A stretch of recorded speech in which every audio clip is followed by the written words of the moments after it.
Gracias al pueblo del corregimiento de La Boquilla por su presencia aquí. Y a todas las delegaciones que de otras regiones han llegado. Teníamos temor que la lluvia no permitiera hacer el evento, pero miren, aquí se demuestra la fuerza de un pueblo.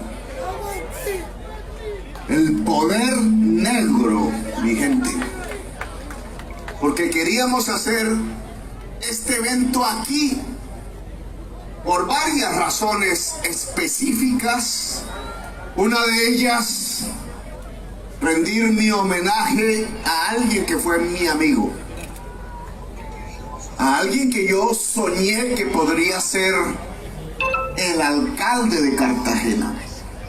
Un alcalde negro, un alcalde con la capacidad de defender una democracia multicolor en la ciudad de Cartagena, con la capacidad de garantizar en el territorio la dignidad del ser humano, independientemente del color de la piel, independientemente de la cultura, de las etnias, de la inmensa diversidad cultural que es la mayor riqueza de Colombia. Ese hombre desgraciadamente murió de COVID. Dionisio Miranda Tejedor.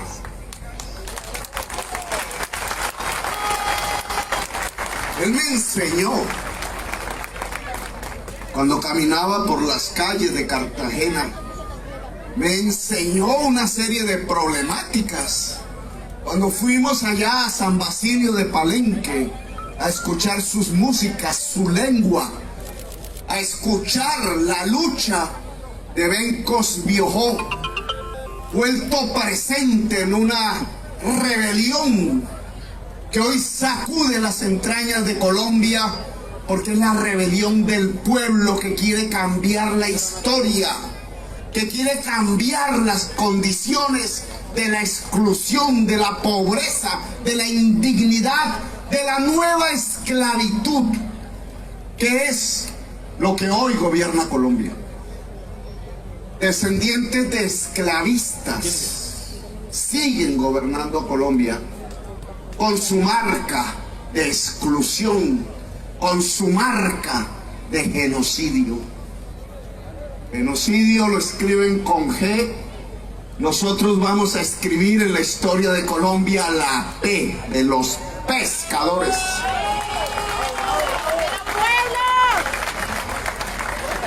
La P del pueblo. La P de la paz. La P del pacto. Por eso al movimiento que estamos desatando en Colombia lo hemos llamado el pacto histórico. Dionisio Miranda me enseñó las posibilidades del poder negro y por eso quise venir aquí a dialogar con la población negra de La Boquilla, de Cartagena, del Caribe y de Colombia. Porque si ganamos la presidencia de Colombia, y estoy convencido que se podrá ganar el año entrante,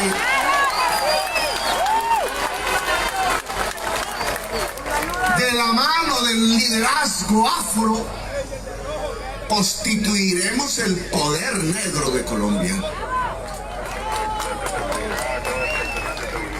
Yo me preguntaba precisamente de la mano de Dionisio Miranda, ¿por qué las calles de Cartagena? ¿Por qué los monumentos de Cartagena?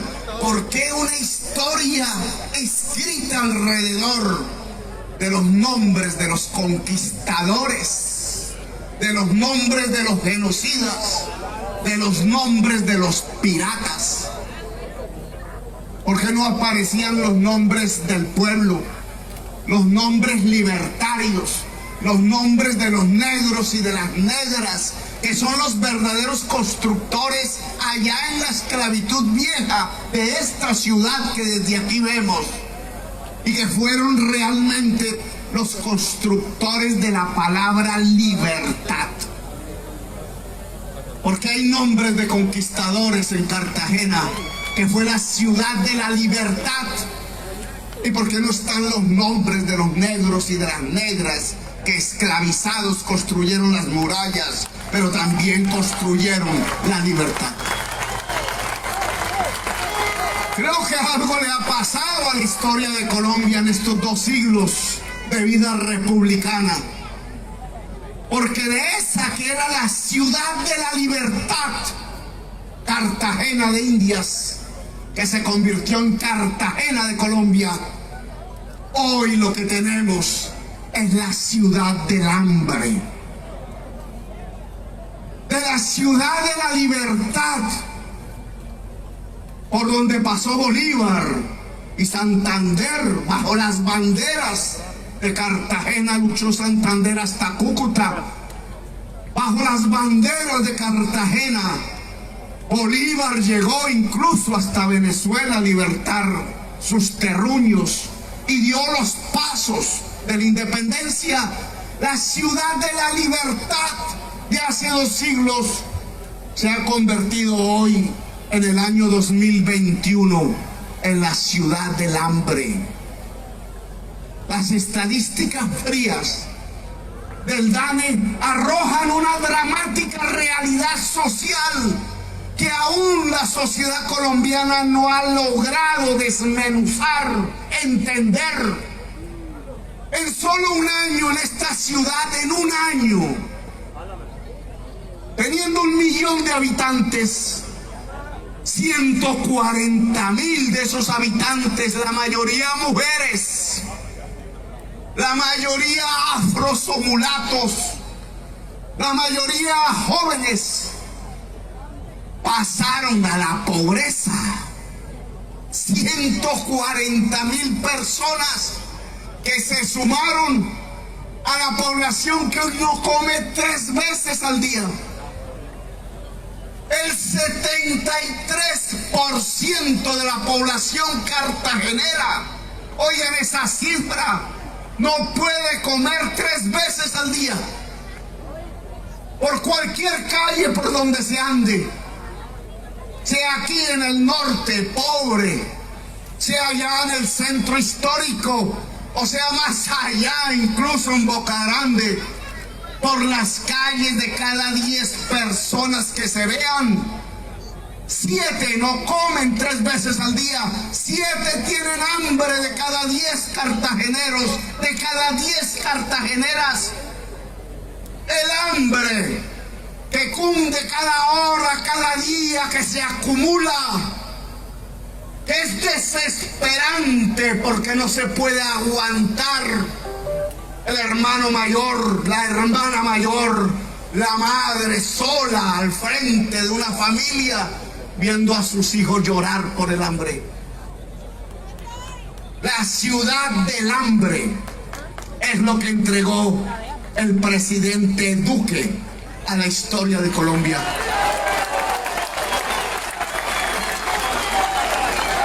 Una élite profundamente incapaz, una dirigencia política profundamente corrupta y sanguinaria hasta los tuétanos, ha convertido esta ciudad de la ciudad de libertad de hace 2 siglos en la ciudad del hambre del siglo XXI.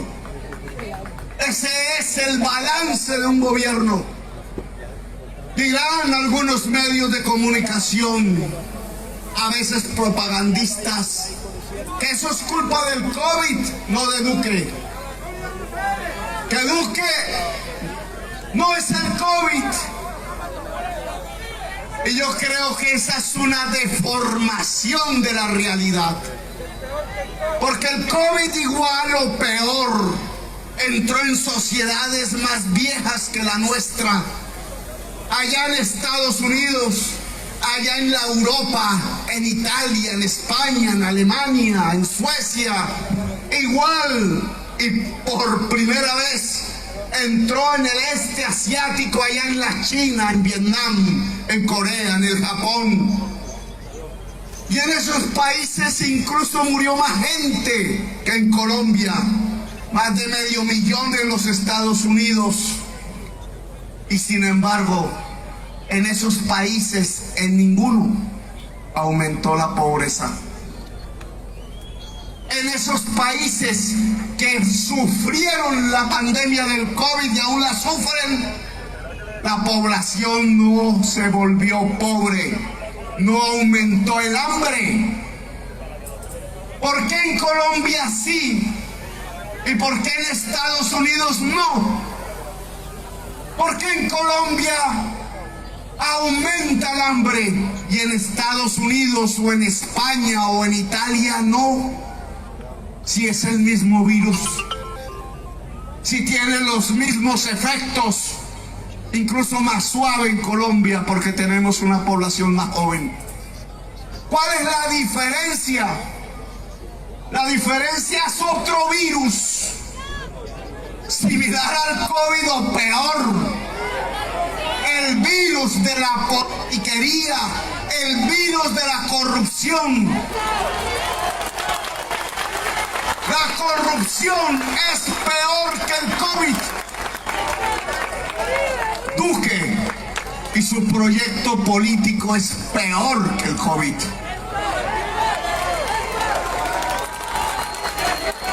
Aquí se convirtió la ciudad de Cartagena en la ciudad del hambre en Colombia. Aquí aumentó la pobreza por millones. Aquí hay una sociedad desesperada todos los días, prisionera, acosada por las circunstancias del sobrevivir a diario, no simplemente por el virus del COVID, sino porque una política económica el año pasado que, aprovechándose del virus, decidió que un solo sector se iba a beneficiar de los dineros públicos, que se iba a privilegiar a los propietarios de los bancos por encima de las necesidades de la gente. Lo que no sucedió en la muy capitalista Estados Unidos, aún bajo el gobierno de una persona que siempre me pareció peligrosa para el mundo, como el presidente Trump. Lo que no sucedió en Europa capitalista, lo que no sucedió en el enorme desarrollo del mercado en la Asia Oriental, sí sucedió en Colombia.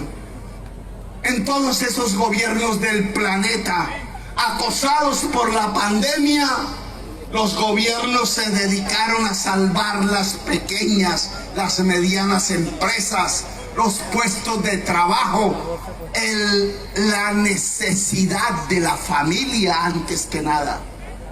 Allá en los Estados Unidos llegaban los cheques de auxilio del gobierno a la mayoría del pueblo negro, a la totalidad de la población vulnerable. En Estados Unidos, en vez de aumentar la pobreza porque se detenía la economía, lo que sucedió es que disminuyó la pobreza. En Colombia fue al revés.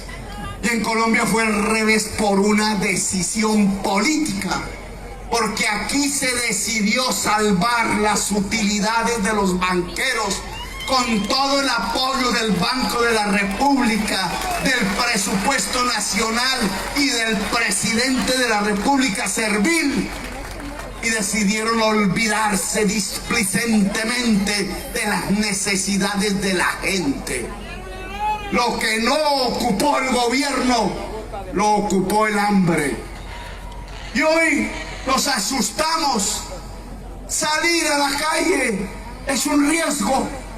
Hoy en cualquier ciudad de Colombia, salir a la calle da miedo, porque lo que ha explotado en la sociedad colombiana no es solamente el estallido del movimiento social, sanguinariamente reprimido por decisión de un presidente que prefirió asesinar los jóvenes violar las jovencitas, disparar directamente a los ojos, mutilando a nuestra juventud, encarcelar a miles y después ir cazando, como se cazaban antes a las zorras, a los jóvenes líderes de un movimiento social que desde el barrio popular quiso gritar basta. No solamente estalló la sociedad desesperada en la movilización social, sino que todos los días, cada segundo, cada minuto, hay un desangre de la nación. Hay una violencia entre el pobre con el pobre, entre el joven con el joven. Hay una violencia permanente a la que la prensa llama inseguridad. Da miedo salir a la calle porque el hambre desespera. La inseguridad que crece en Colombia, las tasas de homicidio que crecen en Colombia, las pandillas armadas que crecen en los barrios, el desangre de la juventud que se mata incluso entre sí, el desangre en los campos de Colombia es el producto del hambre. No hay solución.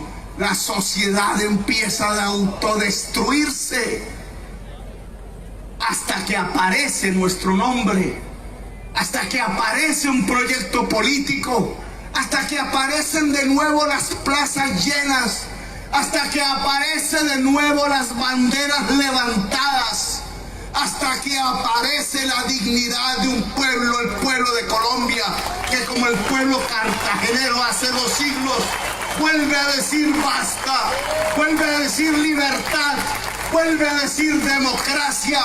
No podemos seguir viviendo así. ¿A qué le podemos tener miedo hoy? ¿A Petro? ¿Al cambio? Yo le tendría muchísimo miedo a continuar como estamos. A lo que hay que tenerle miedo es a continuar como estamos. Miren ustedes esos edificios, los más cercanos. Quizás hace 20 años no estaban allí.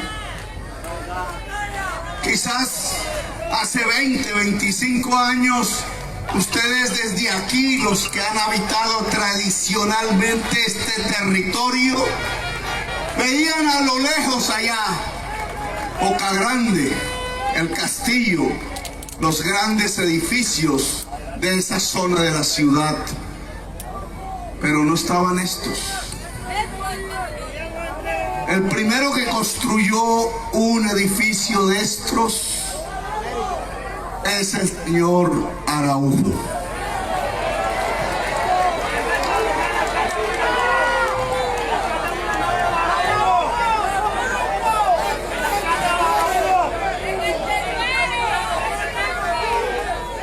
¿Lo construyó sobre qué terreno?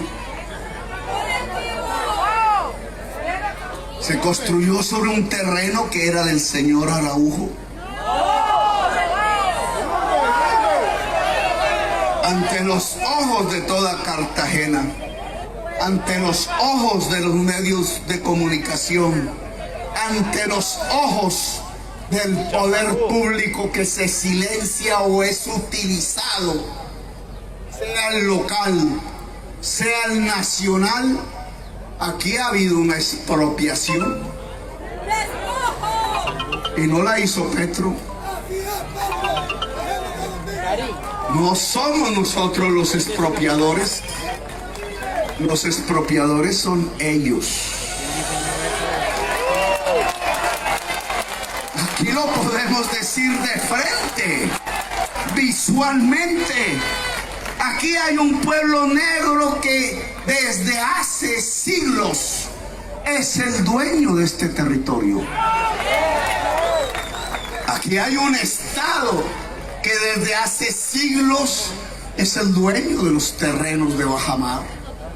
Aquí antes del ser humano incluso hay una naturaleza que es la gran dueña del manglar, del mar, de su vida.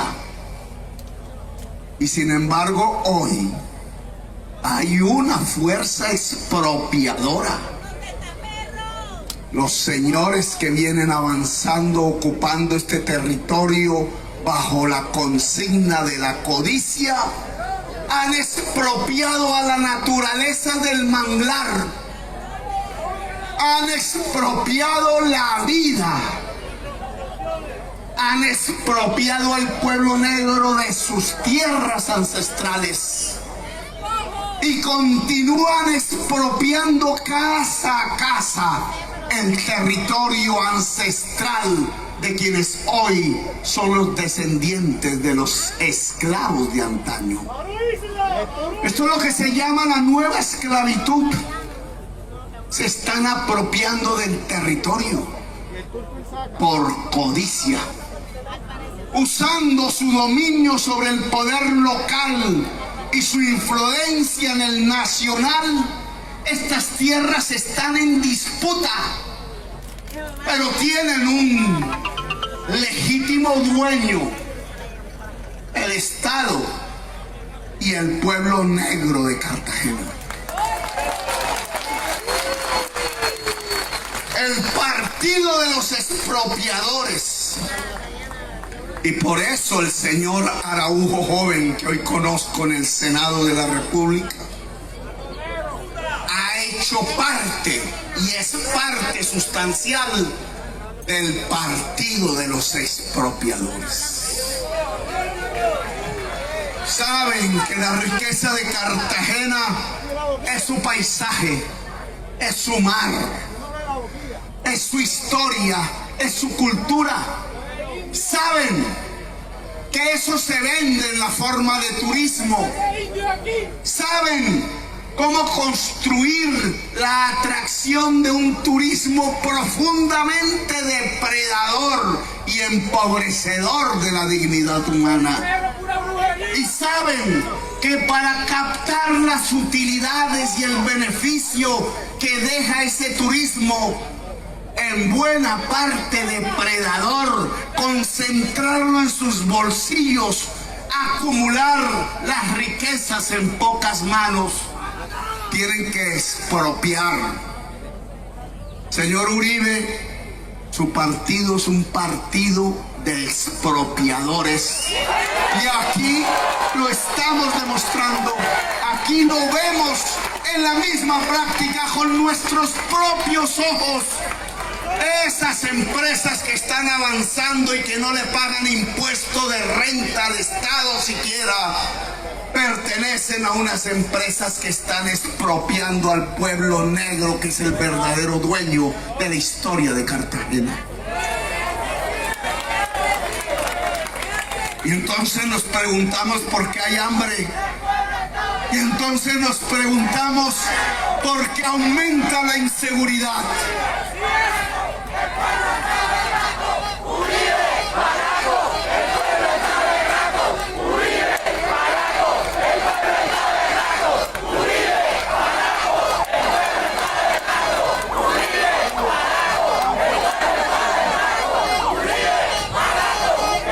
Ya mañana alguien por ahí titulará: Petro propuso en el corregimiento de La Boquilla expropiar al señor Araujo,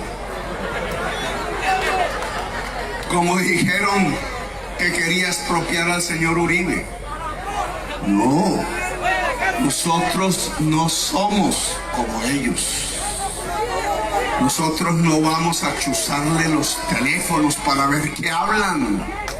Nosotros no vamos a perseguirle a sus familias, ni a exiliarlas, ni a encarcelarlas como se hicieron con nosotros. Nosotros no vamos a actuar como ellos, porque nosotros no somos un partido de expropiadores, somos un partido de apropiadores. Ellos expropian, nosotros apropiamos. Ellos quitan la propiedad de millones de campesinos, muchos de ellos caribeños. 6 millones de hectáreas expropiadas a través de un desplazamiento sanguinario. Muchos de estos barrios y en todas las ciudades de Colombia, antes de llegar el pueblo inmigrante venezolano, llegó el pueblo desplazado de Colombia. ¿Cuál de los dos vivirá peor?, se pregunta uno. A veces en los barrios populares la señora de Venezuela tiene que abrazarse con la señora desplazada y violada por decenas de hombres armados que a través del terror las desplazaron, les mataron los maridos, los hijos mayores y las condenaron a la pobreza en las grandes ciudades del país. Ellos son los expropiadores, no el que denunció el desplazamiento y el despojo de millones de campesinos por las fuerzas paramilitares de los gobiernos y de la oligarquía colombiana. El que denunció no es el expropiador. Los expropiadores son ellos, los que le quitaron a millones de colombianos la salud para hacer de la salud un negocio. Hoy el COVID está mostrando cómo funciona de mal un sistema de salud hecho de negociantes, cuando debería ser un derecho. Los que expropiaron de la vida 6.402 jovencitos para hacerlos pasar como guerrilleros muertos en combate. 6.402 hijos de Colombia inocentes le expropiaron la vida al pueblo colombiano. Expropiadores de la tierra, expropiadores del agua, expropiadores de la vida, expropiadores de la dignidad. Nosotros somos apropiadores. Vamos a entregar propiedad sobre el saber. Y por eso hablamos de una universidad pública y gratuita que pueda llegar a todos los territorios de Colombia. Aquí hay un proyecto urbanístico similar a esos monstruos que avanzan hacia acá. Los que han leído El Quijote de la Mancha recordarán que allí hay un pasaje de los molinos de viento contra el que se enfrenta el Quijote pensando que son grandes monstruos. Esos son los molinos de viento que avanzan. Esos no son monstruos imaginarios. Esos edificios, cosas, son la expresión de un gran monstruo que avanza sobre este territorio, expropiando, matando manglares y matando dignidad. Esos molinos no son de viento, son los molinos de la codicia, cuyas aspas van avanzando, no solamente quebrando el manglar, la tierra, sino los seres humanos. Aquí lo vemos con claridad. Apropiar es el nombre del pacto histórico. Cerca, no sé si es para allá, ustedes me dirán dónde queda Serena del Mar.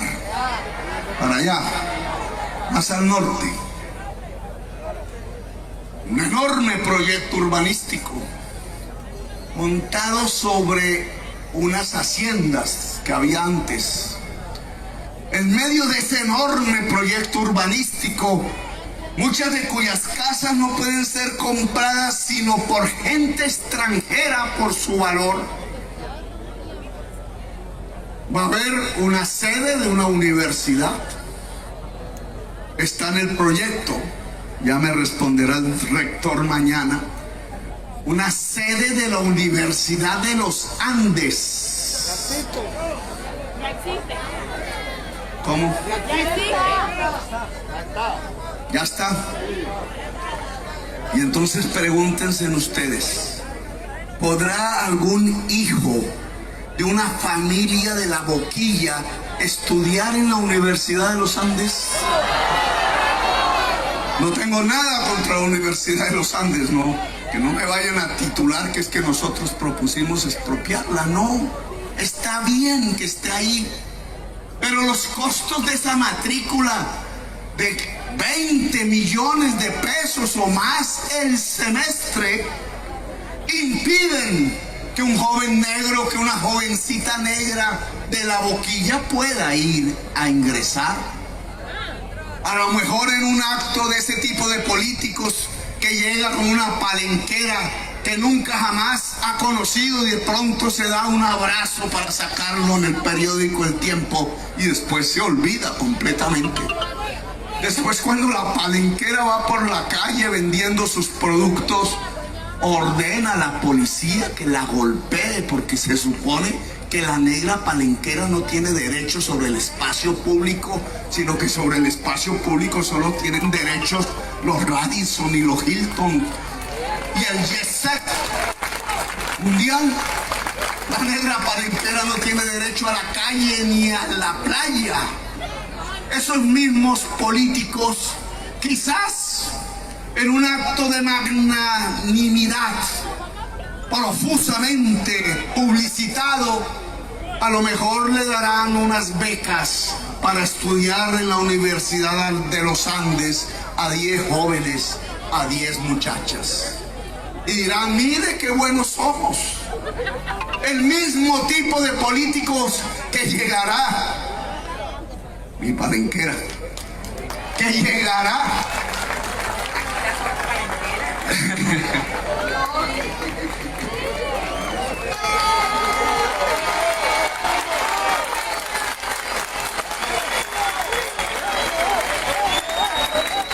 Espero que no sea solo porque estamos dando un discurso. Tenemos que ir a San Basilio otra vez. Vamos a hablarlo. A San Basilio. El mismo tipo de políticos que los días de elecciones van a llegar aquí, quizás no el doctor, quizás sus capitanes, le dicen así, con el billete en efectivo a comprar los votos. Acaban de levantar la ley de garantías para liberar el presupuesto, el erario, el dinero público, para que la politiquería en todo el país pueda capturar a través de los alcaldes y gobernadores el dinero que es de todos y de todas, expropiándolo para venir aquí a comprar electores, para hacerse elegir de nuevo en el Congreso de la República, para volver a hacer leyes en contra de sus electores, verdugos de su pueblo. En Cartagena y en todo el departamento de Bolívar hay que decirle al señor Blel, por ejemplo, que se equivoca diciendo que Petro no va a ganar la presidencia en el departamento de Bolívar. Una fuerza popular se va a levantar para cuidar que no compren un solo voto, a decirle al hogar humilde campesino o al vecino, bueno, si le van a dar un billete, gásteselo en un mercado, pero el día en que vaya a ir a votar, no vote por el patrón, no vote por el verdugo, no vote por el genocida, póngale una X a la P de los pescadores, a la P de patria, a la P de Petro, a la P de pacto. Apropiar a la gente. Desde aquí yo le digo a la población de Boca Grande que está allá al frente, en el sur, a la población mulata de toda Cartagena, a la población en general, rica y pobre, que Cartagena necesita un nuevo contrato social, un pacto. La situación llegó al fondo. Boca Grande no se puede sostener por dos razones que hay que solucionar. La del cambio climático, que hace elevar el nivel de este mar, que en una sociedad, en un territorio rodeado de agua, hace vulnerable la vida en el territorio. Hay que reubicar 26.000 familias en Cartagena, porque sus barrios van a quedar debajo del mar. Y ustedes ya lo pueden observar todos los días. No es sino que llueva, que haya una tormenta, y ya ven lo que sucede en Cartagena, en todos los rincones. El cambio climático hace de esta ciudad la ciudad más vulnerable de América. Y no se puede sostener tampoco si siguen pensando que se puede vivir en medio de otro mar, el mar de la pobreza. El cambio climático y la pobreza abundante en Cartagena no permiten la convivencia, el progreso, salir adelante.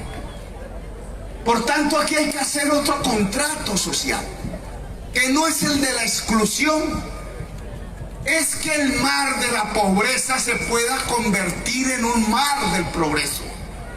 Y es que este mar no vaya a afectar la vida de la gente a través de su elevación del nivel del mar por virtud del cambio climático, del uso intensivo del carbón y del petróleo, que está cambiando la química de la atmósfera de tal manera que ya está en peligro la vida toda del planeta, incluida la vida de la especie humana. Nos demanda salir del carbón y del petróleo y nos demanda protegernos. La seguridad de hoy es la seguridad de la vida. Nosotros la llamamos la seguridad vital, la seguridad humana. La seguridad ya no es simplemente tener 10 policías mal pagos, mal educados, que a veces afectan son los derechos de la gente, en vez de proteger sus libertades. La seguridad consiste en que en Colombia no se maten los unos a los otros, en que hagamos un pacto con la naturaleza, en que hagamos un pacto con la dignidad humana. El nuevo contrato social es el contrato de los derechos de la naturaleza, de los derechos de la gente, de los derechos de la vida. Eso es el pacto histórico y lo que yo significo en este país. No vengo a expropiar a nadie. El señor Uribe puede seguir en sus haciendas. Es un gran terrateniente de Colombia. Lo único que le digo es: produzca. No tenga la tierra como simple instrumento del poder, sino que úsela como un instrumento de producción. Que no quiere, que le interesa ver una vaca gorda de vez en cuando y traer a sus amigos politiqueros a conspirar dentro de su hacienda, pues pague impuestos. Pague impuestos. Porque si la tierra tiene una función social que es producir alimentos, pues el que tenga grandes posesiones de tierra sin producir alimentos debe compensar a la sociedad a través del pacto, a través de impuestos. Nosotros no vamos a afectarle su familia ni sus bienes, como no le vamos a afectar los bienes a quienes vienen avanzando con sus aspas como grandes molinos de la codicia sobre el territorio. Quizás renegociemos ese avance que viene sobre las comunidades negras. Pero sí proponemos es un nuevo pacto en la ciudad de Cartagena. Un pacto con la naturaleza. El manglar es sagrado porque es la fuente de la vida. Y en esto quiero que me atiendan los consejos comunitarios del territorio. Consejo Comunitario no solamente debe organizar el poder negro en el territorio, sino que tiene que ser constructor del pacto con la naturaleza. No es compitiendo en la misma lógica del constructor que ya avanza haciendo hoteles inmensos. No es destruyendo también el manglar. Es salvando el manglar, porque es el símbolo de la vida. En la medida en que se va cortando, en esa medida vamos cortando también la vida humana. Consejo Comunitario debe hacer un pacto con la naturaleza. El manglar debe revivir, porque en la medida en que reviva el manglar, también podremos hacer revivir la dignidad humana. Este es un pacto para recuperar el territorio, para recuperar los derechos de la naturaleza y para recuperar los derechos de la gente. Es un pacto de la dignidad. Si van a hacer o ya hicieron la sede de la Universidad de los Andes, díganme ustedes, ¿no sería conveniente hacer una sede de la universidad pública, gratuita y de calidad en La Boquilla? Nadie va a impedir que con 20 millones los muchachos y muchachas que tengan familias con esa capacidad económica estudien en una universidad de calidad privada. Pero ¿cómo así que la juventud negra no? ¿Cómo así que la juventud pobre de Cartagena no? Y sea excluida del saber. Eso es una expropiación. Porque están condenando a que el que tenga el saber, llámese matemática, física, química, llámese ingenierías, llámese arte y cultura, sean los que tengan el dinero. Y en cambio quienes no lo tienen, que son la inmensa mayoría, sean expropiados en el terreno que se llama cerebro humano, del alimento del cerebro que se llama conocimiento y saber. No habrá equidad social en Colombia si unos, los que tienen, saben, y otros, los que no tienen, son condenados por la voluntad del Estado y del gobierno a la ignorancia. Nosotros vamos a apropiar de saber a la juventud excluida de Colombia. Y eso se llama una universidad pública de calidad, gratuita, que pueda incluso tener el servicio de bienestar estudiantil alimenticio para el estudiante y su familia en todo el territorio nacional. Ese es un pacto. Claro, eso vale plata. Señores dueños de esos edificios, paguen impuestos para financiar la educación de calidad de la juventud pobre de Colombia. Ese es el pacto. El pacto consiste también en reubicarse, claro. Si el agua va a pasar por encima, hay que salvar la vida. Y eso significa inversiones del Estado. El pacto del Estado es garantizarle vivienda digna a la población de Cartagena, segura. No para excluirlos del mar, no para que no haya acceso al turismo, a los beneficios del turismo, no para construir guetos de pobreza allá a lo lejos, donde los hijos del jet set que se vienen a casar en Cartagena no puedan ver al pueblo negro descendiente de los esclavos que esos mismos padres trajeron a la fuerza de África a América. La reubicación aquí tiene que pactarse con la sociedad, porque a esa sociedad de la base, el pueblo, hay que garantizarle el acceso al mar y el acceso a las utilidades del turismo. El pueblo no es simplemente para ver cómo pasea por las playas buscando un billete de dólar por hacer unas trenzas o hacer un masaje. Ese no es el beneficio del turismo. tratar de vender un cóctel de camarones, o peor aún, prostituirse. Esa no es la posibilidad y el camino del pueblo cartagenero. Ese turismo no es para eso.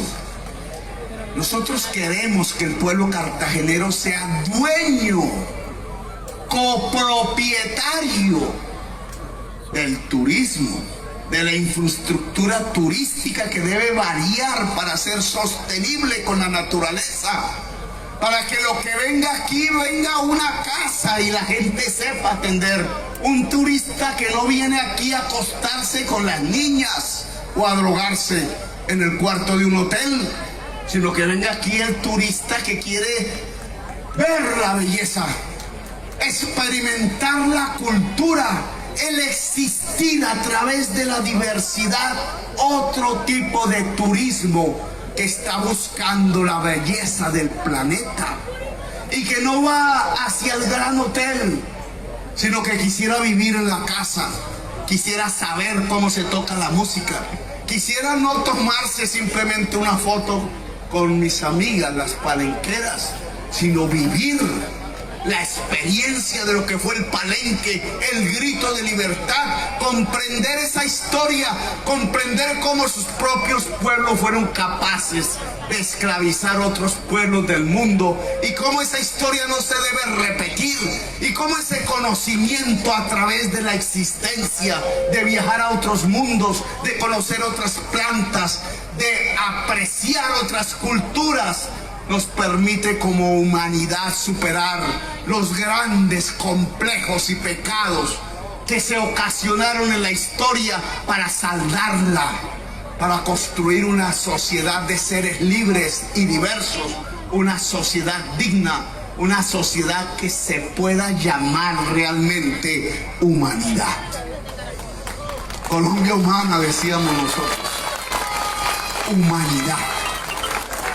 ¿Qué es Petro? ¿Un comunista? ¿Un expropiador? ¿Un castrochavista? No, Petro es un dirigente de la humanidad, de la humanización. Aquí lo que estamos haciendo es levantar el espíritu humano frente a la codicia, defender el derecho a vivir, defender el derecho a la paz y convivir, el derecho de la diversidad humana, el derecho a existir, como decían los jóvenes que se lanzaban a las calles hace unos meses. Es que tenemos derecho a vivir, gritaban. Derecho a vivir es el derecho a la salud, a la educación, a la cultura, a la dignidad. Aquí vamos a apropiar al pueblo negro del turismo y sus beneficios. El pueblo negro no es para hacerle las trenzas a las turistas. El pueblo negro es para ser propietario a través de sus territorios de la infraestructura que atraiga ese turismo. Porque así se irriga la riqueza, así se supera la pobreza. Aquí vamos a apropiar a la población cartagenera del saber. Aquí vamos a apropiar a la población cartagenera del dinero que se llama crédito. Que el señor Luis Carlos Sarmiento lo sepa y se puede pactar con él. Que él no le entrega crédito sino a sus amigos poderosos para hacer esos edificios. Pues sígalo haciendo. No lo vamos a expropiar, solo que pague impuestos. Pague los impuestos. Eso de que sacan la plata de los paraísos fiscales para sacarle el bulto a su compromiso social de pagar unos impuestos por medio de los cuales el Estado entonces puede hacer la universidad pública y gratuita o el sistema de salud para la población.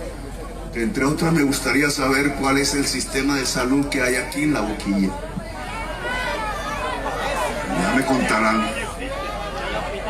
Pero si él quiere hacer eso, entonces aquí sí se necesita el crédito, el dinero para montar la empresa, para desarrollar la cooperativa de señoras, el emprendimiento de los jóvenes, para hacer el audiovisual, para mostrar la cultura, para hacer la arepa de huevo. Eso se necesita plata. Y si el señor Luis Carlos Sarmiento no quiere hacerlo, pues el Estado tiene que traer la banca pública aquí para entregarle crédito a la gente. No puede ser el gota a gota, el hombre que en moto y quizás con pantalón de camuflado y con un revólver al cinto viene detrás de la palenquera a decirle: mamá, págueme lo que me debe, 10% diario de interés. Y ya está el 20. Cuando yo vine en el 2018 era el 10. ¿Ustedes saben qué es eso? Entonces el señor del hotel, para hacer ese hotel ahí al frente, consigue créditos al 1% mensual, y la palenquera consigue un crédito al 20% diario. ¿Cómo no va a haber pobreza en Cartagena? Pues el Estado debe equilibrar las cargas. Que le sigan prestando al 1%, bien, pero al pueblo hay que prestarle también al 1% mensual o menos. Y para eso se necesita una banca, porque así la economía popular, la de la tendera, la del salón de belleza, la de la cooperativa de confecciones, la de la pesca, podría florecer, incluso competir, incluso ser mejor, incluso ser más poderosa. Es así como se enriquece un pueblo, apropiándolo del saber, del conocimiento, del crédito y del espacio. Tierra, crédito y saber.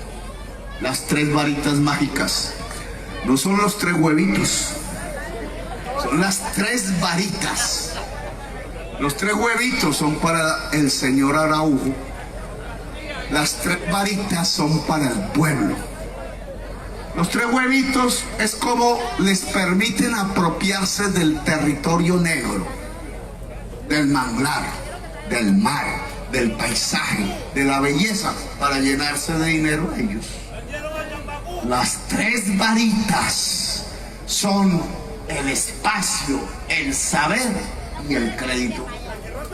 Y esas son las varitas del pueblo. El saber, la universidad pública y gratuita; el crédito, la banca pública y la caja popular del barrio. Y el espacio. El espacio es este mar que tiene que ser de la gente. El espacio es esta tierra que tiene que ser de la gente. Me echan ustedes de la presidencia. Bienvenido que me saquen del Palacio de Nariño, si es que algún día llego a dormir allí. Si incumplo la decisión de que este territorio sobre el cual estamos no le pertenezca al pueblo negro de Colombia. Ese es un compromiso, no solo este. Sabemos que este es un tema nacional, pero aquí hay una deuda de 5 siglos. Una indemnización colectiva e histórica con el pueblo negro que trajeron a la fuerza a la esclavitud. Y esa indemnización la tenemos que pagar ahora. Y se llama que el pueblo negro sea el propietario de este territorio, que lo vio nacer, que lo crió, que lo sostuvo y que lo vio gritar libertad. Y que esa palabra libertad no solamente fue una palabra negra, sino que se volvió toda una palabra colombiana. Colombia es sinónimo de libertad.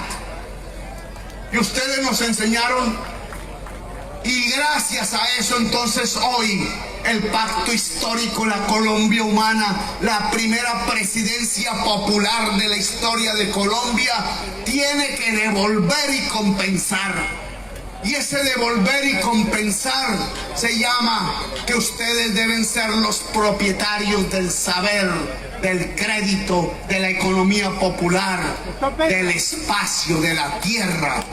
Ustedes deben ser los verdaderos propietarios protegidos de este terreno en donde estamos hablando hoy un discurso, y desde donde mañana ya no vendrá aquí un joven simplemente, sino un joven empoderado. No vendrá simplemente una mujer, sino una mujer empoderada. No vendrá sino una comunidad de poder. Vendrá un presidente aquí después del 7 de agosto de nuevo a dialogar con ustedes. No mentiras, sino cómo se protege la propiedad, cómo se reconstruye el manglar, cómo se rehace la dignidad, cómo se democratiza el saber y el dinero de tal manera que la gente tenga los instrumentos para poder vivir en dignidad. Ahí nos tomaremos una foto, pero no una foto de un instante, no una foto para el tiempo RCN. Miren qué buenos somos porque nos tomamos una foto. No, aquí nos tomaremos una foto para rendirle un homenaje a Bencos Biojó, para que su lucha se vuelva la realidad cotidiana, diaria, callejera del pueblo cartagenero, para que su lucha se vuelva una victoria y no solamente un grito. El Joe Arroyo algún día hizo un homenaje en una canción que ojalá nos gustaría de nuevo escuchar. Rebelión. La bailan y a veces se baila y no se escucha, pero hay que escucharlo, porque esa canción debería ser el himno de Cartagena, no un himno de conquistadores, sino un himno de libertarios. Rebelión es la palabra, la de Bencos y la de hoy. La rebelión hoy se expresa en las urnas. Cuando vengan los vendedores y compradores de votos, reciban el dinero, que es el dinero público, pero voten P. Voten por la P para cambiar la historia de Colombia. ¡Viva la Boquilla! ¡Viva la Cartagena heroica y libertaria! ¡Viva la Colombia humana! Vamos juntos, pueblo negro, pueblo mestizo, pueblo mulato, a construir la primera victoria popular en el año 2022. 222. Todo lo contrario de 666. El 666 está allá. Se llama la codicia. El 222 está acá. Se llama el pueblo. Gracias por su presencia. Gracias.